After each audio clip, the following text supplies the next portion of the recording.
The phone rang at dusk. The nurse's tone was clipped, almost mechanical. "Your daughter has been admitted." By the time I reached the hospital, my hands were steady, though my chest burned. I wore the calm I'd taught myself to carry like armor. 2 officers were waiting in the corridor. No condolences, no kindness. Just follow us. No explanations. No comfort. Only a long hallway that reeked of antiseptic and secrets. They brought me to an empty room. White walls, a single chair, a window reflecting my hollow face. "Take a look inside," one officer said quietly. I didn't ask why. Questions felt dangerous. So I obeyed. My hand pressed against the cold metal door as I leaned in, peering through the narrow slit of glass. What I saw tightened my throat. Not grief, recognition. Because it wasn't only my daughter lying there. It was a shadow leaning over her, whispering words I wasn't meant to hear. And in that instant, I knew the hospital hadn't simply called me to her bedside. They had handed me the opening act of betrayal I'd been too blind or too trusting to see. My wife's laugh echoed in my head as I stared at the figure beside my daughter. A laugh I once mistook for warmth. Now it sounded like mockery. Her head bent low, hair grazing the sheets, her voice too soft to catch. But her posture wasn't grief. It was possession. The officers said nothing. They didn't need to. That one instruction, peek inside, was already a confession. I replayed years of ignored signs. Late night calls. Her phone flipping face down the second I entered the room. Errands that stretched into hours. The night my daughter murmured half asleep, "Why does mommy call another man daddy when you're gone?" I'd laughed it off. Told myself children mix things up. Told myself loyalty meant not doubting. But loyalty had turned me into a fool.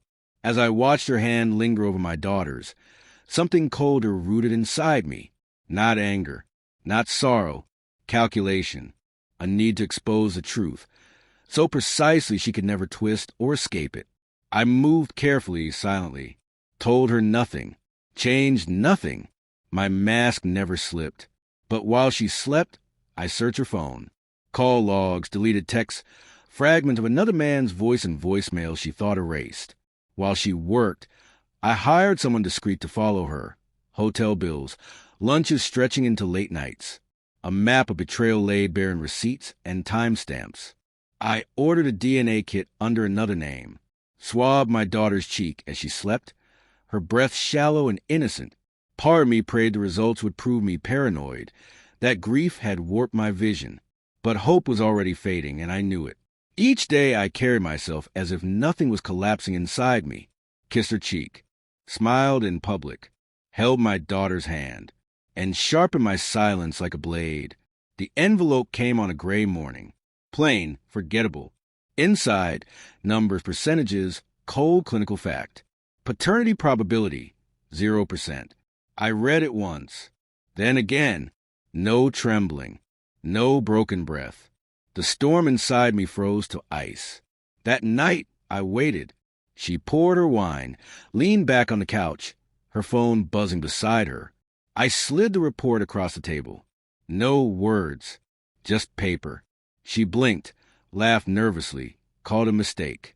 Then her face cracked, panic flooding in. She reached for excuses. I can explain, but I didn't want explanations. I didn't raise my voice.